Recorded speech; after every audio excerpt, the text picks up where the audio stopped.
तो हमने कर लिया था सिंगल पैरामीट्रिक फॉर्म और डबल पैरामीट्रिक फॉर्म। तो इस टाइप की जब इक्वेशन आती है हमारे पास, एक पैरामीटर हो, दो पैरामीटर हो, इसी तरह हमारे पास nth पैरामीटर भी हो सकते हैं किसी भी इक्वेशन में, ठीक है, दो से ज़्यादा। तो उस इक्वेशन को हम सोल्व कैसे करते हैं डिफरेंशियल इक्वेशन फॉर्म में, ठीक है।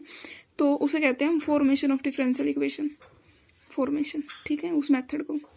Consider a family of curve involving A set of N arbitrary constant, जिस इक्वेशन के पास एन आर्बिट्रेरी कांस्टेंट होते हैं।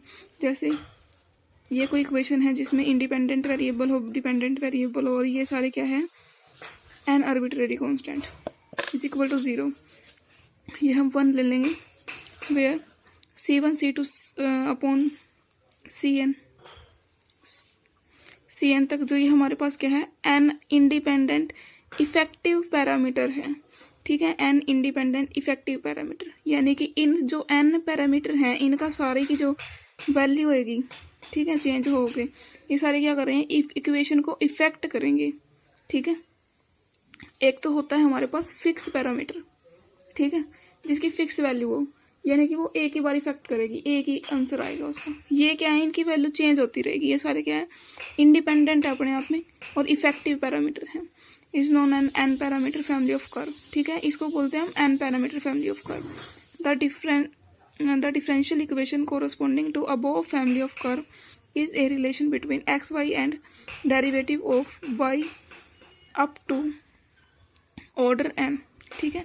ये जो इक्वेशन है हमें क्या डिनोट करती है, किसके रिलेशन को बताती है, एक्स और वाई के रिलेशन को बताती है, और derivative of y up to order n, जितने भी पैरामीटर इक्वेशन में होंगे, ठीक है, जैसे एक पैरामीटर है, दो है, ऐसे ही nth पैरामीटर है, तो इस इक्वेशन की हम nth बार डेरिवेटिव करके जो हमारे पास फॉर्म आएगी, ठीक है, मतलब जो इक्वेशन आएगी फाइनल, उस रिलेशन को बता रही है ये इक्वेशन, ठीक है, उस रिलेशन को, यानी कि एक्स वाई और डेरिवेटिव ऑफ जितने पैरामीटर है हमारे पास। It is obtained by eliminating arbitrary constant okay in its equation. मतलब हम क्या करेंगे, सॉल्यूशन कैसे आएगा कि जितने भी पैरामीटर हैं, हम जानते हैं कि जो डिफरेंशियल इक्वेशन होती है हमारे पास, उसकी जो फॉर्म होती है, डिफरेंशियल इक्वेशन की जो डेफिनेशन होती है, उसके अकॉर्डिंग हमारे पास डिफरेंशियल इक्वेशन में कौन कौन से एलिमेंट होने चाहिए। एक तो इंडिपेंडेंट वेरिएबल होना चाहिए एक्स, डिपेंडेंट वेरिएबल होना चाहिए जैसे वाई, ठीक है, उन डिपेंडेंट वेरिएबल का डेरिवेटिव होना चाहिए इंडिपेंडेंट वेरिएबल के रिस्पेक्ट में, ठीक है।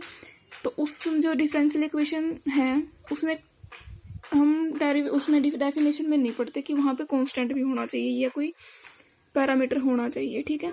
तो हम डिफरेंशियल इक्वेशन बनाने के लिए, इस फॉर्म को डिफरेंशियल इक्वेशन बनाने के लिए जितने भी आर्बिट्रेरी कांस्टेंट होते हैं हमारे पास, उनको हम जीरो कर देंगे, उनको हम एलिमिनेट कर देंगे। और वो एलिमिनेट कैसे होंगे कि उनका डेरिवेटिव कर देंगे हम, क्योंकि हम जानते हैं कि किसी भी कांस्टेंट का डेरिवेटिव करने से क्या जाता है, जीरो हो जाता है, वो एलिमिनेट हो जाता है। तो जितने भी आर्बिट्रेरी कांस्टेंट हैं उनका डेरिवेटिव उतनी ही बार डेरिवेटिव कर देंगे उस इक्वेशन का, तो वो सारे जितने भी आर्बिट्रेरी कांस्टेंट है वो सारे एलिमिनेट हो जाएंगे और हमारे पास डिफरेंशियल इक्वेशन आ जाएगी, ठीक है, जहाँ पे सिर्फ क्या होगा, इंडिपेंडेंट वेरिएबल, डिपेंडेंट वेरिएबल और डिपेंडेंट वेरिएबल का derivative with respect to independent variable, ठीक है। तो जो ये सारा फॉर्म है ना, इसमें पूरी उसमें ये बताया गया कि जितने भी आर्बिट्रेरी कांस्टेंट है उतनी ही बार हम क्या करेंगे, डेरिवेटिव कर देंगे उस इक्वेशन का, ठीक है। तो हमारे पास फाइनल डिफरेंशियल इक्वेशन आ जाएगी, वो सोल्यूशन आ जाएगा उसका, ठीक है, उस फॉर्म का। जैसे consider a family of parabola y is equal to 4ax, y square is equal to 4ax, ठीक है। यहाँ पे क्या है, a है पैरामीटर, ठीक है, हमारे पास सिंगल पैरामीटर फॉर्म है, ठीक है। तो हम इसका एक बार डेरिवेटिव करेंगे और इस पैरामीटर को क्या कर देंगे, रिमूव कर देंगे, ठीक है। तो डेरिवेटिव किया 2y dy by dx is equal to 4a, ठीक है। तो 4a की हमने वैल्यू निकाल ली, ये आ गई, इस वैल्यू को यहाँ पे पुट कर दिया, ठीक है, इस वैल्यू को यहाँ पे पुट कर दिया, तो 4a की वैल्यू हम यहाँ पे पुट कर देंगे, ठीक है। यहाँ पे पुट कर दी, हमारे पास ये आ गई। ये हमारे पास क्या आ गई, डिफरेंशियल इक्वेशन आ गई, जहाँ पे इंडिपेंडेंट वेरिएबल, डिपेंडेंट वेरिएबल और डिपेंडेंट वेरिएबल का डेरिवेटिव मौजूद है। जो यहाँ पे 2 है वो फिक्स है, ठीक है, ये फिक्स है, इसके ऊपर कोई इफेक्ट नहीं डालता, ठीक है। लेकिन जो यहाँ पे a है ये एक आर्बिट्रेरी कांस्टेंट है जिसकी वैल्यू बार बार चेंज होएगी, ठीक है, इसकी वैल्यू फिक्स नहीं है। तो इसको हम एलिमिनेट करेंगे डिफरेंशियल इक्वेशन लाने के लिए, ठीक है। ये 2 का कोई इफेक्ट नहीं पड़ता क्योंकि ये 2 कांस्टेंट है, फिक्स है, ठीक है। ये हमारे पास आर्बिट्रेरी कांस्टेंट है, इसकी वैल्यू चेंज होएगी बार बार, ठीक है।